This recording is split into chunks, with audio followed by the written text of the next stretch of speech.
Today we'll be talking about net worth and what is your net worth? Why is it even important?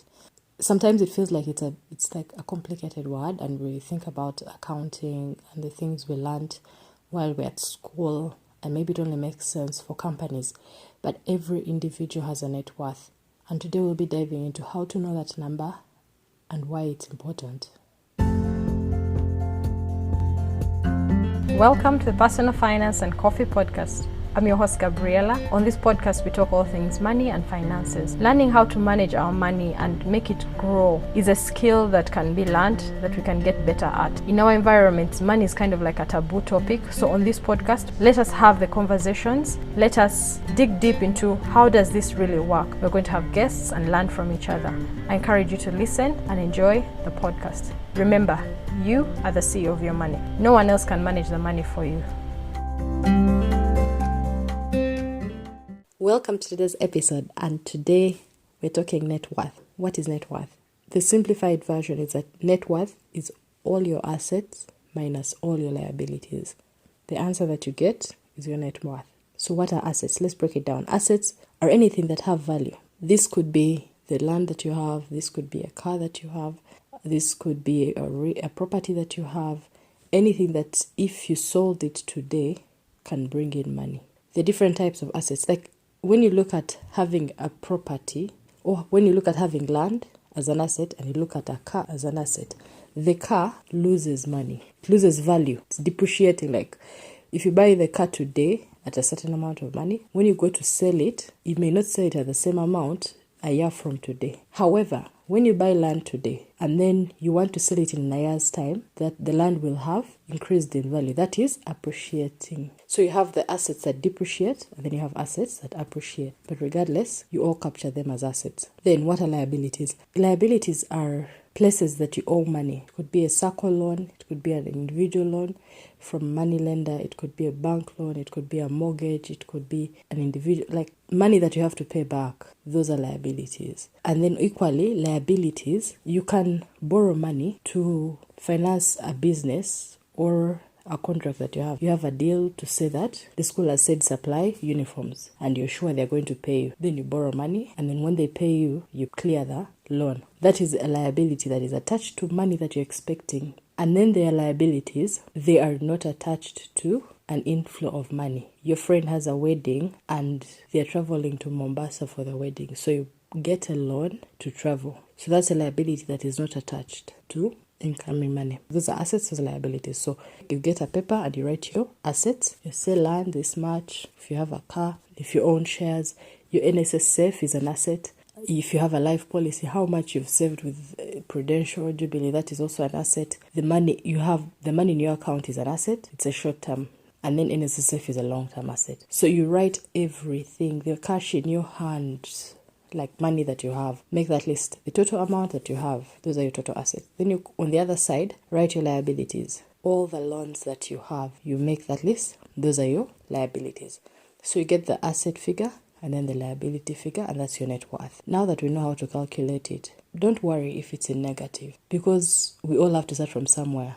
And you might even be scared to do the calculation because like, I might do my thing and it's even not zero. It might be negative. You owe people more than you own. You just need to know where you are. This calculation of net worth does not look at your income. So you can have the illusion that because you're earning a lot of money, you're okay. So now let's dive into why knowing your net worth is important. The first reason why is that when you know your net worth, it helps in guiding you to look at the full picture of where you stand financially, because that income can go and tomorrow you don't have that as a source of income. That's one of the importances of a net worth. You step away and you're looking at the full picture of your finances, not only looking at how this is how much I've made. Then the second thing that makes knowing your net worth important is that you're able to track your financial progress. So for example, if in January you calculated your net worth and it's this much, maybe you decide that in April I'm going to calculate again. You may feel like it's overwhelming to do it every month. So you do it per quarter. Then in April, you get your net worth. It's encouraging to know that, okay, I've made this progress. Or if it's going down, you're able to become aware of it and make corrections while you still have time, not like last minute. So that's another importance of knowing that number of your net worth. The third importance of knowing your net worth is that it gives you motivation, kind of like when you're playing games. You know how they put level 1, level 2, and it gives you this excitement of I want to move to the next level. I want to go to have a challenge, complete the challenge.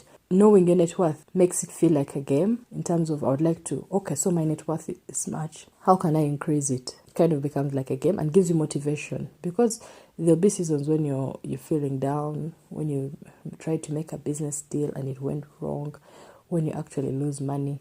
But knowing like this tracking it gives you motivation to kind of compose yourself, pick yourself up and try again. That's the third importance of knowing this number. And then the fourth importance of knowing this number is that it helps you make better financial decisions. If you know that your net worth will be affected by a certain decision, you might be like, is it worth it?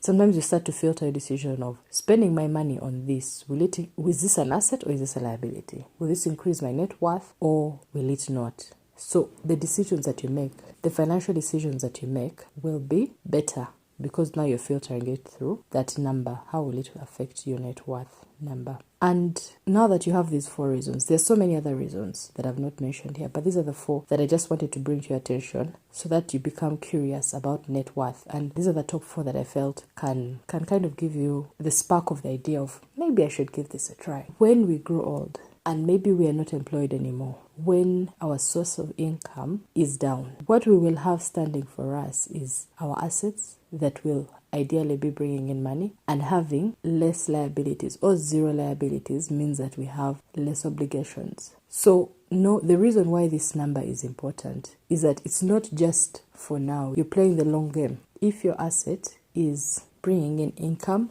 that is a very good thing. But being there and earning a lot of money and feeling like you're on cloud 9, but you've not saved anything, you've not invested anything, can give you a false image. And then by the time you wake up and realize that I really have nothing, can be quite scary. So this is the intention of this episode, that it gives you the idea to think about it. You can dive deeper. There's so much that I've not talked about when it comes to net worth.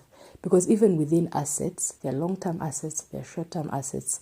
And the way you distribute the assets is important, because the assets that you can liquidate very fast, of like, I need money, I can go to the account. I need money, I can get it from the unit trust. If all your assets, if your net worth is entirely land and you have a medical emergency and you try to sell land to cover that bill, that can be tricky. So as you get into, because even in the column of assets, for example, if you focus on reducing your liabilities, how you build the number of your net worth needs to be distributed, keeping in mind that there are things that will appreciate and make you money, but then you will also need to be liquid to a certain extent, so that if you need money chap, it can bail you out. You will have the NSSFs for those who are employed in places that pay NSSF. That is long term. You will have maybe your 5-year policy. That is another, that's like kind of, short term or mid term. Then you will have, if you do shares, if you have bonds, if you have a business that you're putting money into, you're not going to wake up and liquidate the business, because the business probably is not giving you your income. So that is not money that you would want to look at to solve a problem. Maybe you have a unit trust where you save money.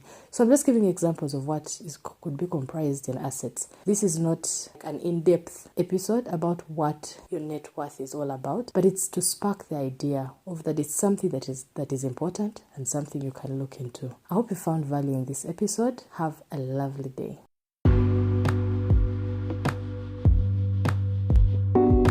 Thank you so much for taking time out of your day to listen to this episode. I really do hope that it added value to you. Share it with a friend, share it with a loved one. If you're listening to this on YouTube, leave your comment. What were your thoughts? If you have a different point of view, please share. Let us learn. I'm not there yet and I'm learning as well. You can you can subscribe, because we're going to have new content coming to you every week. Bye guys.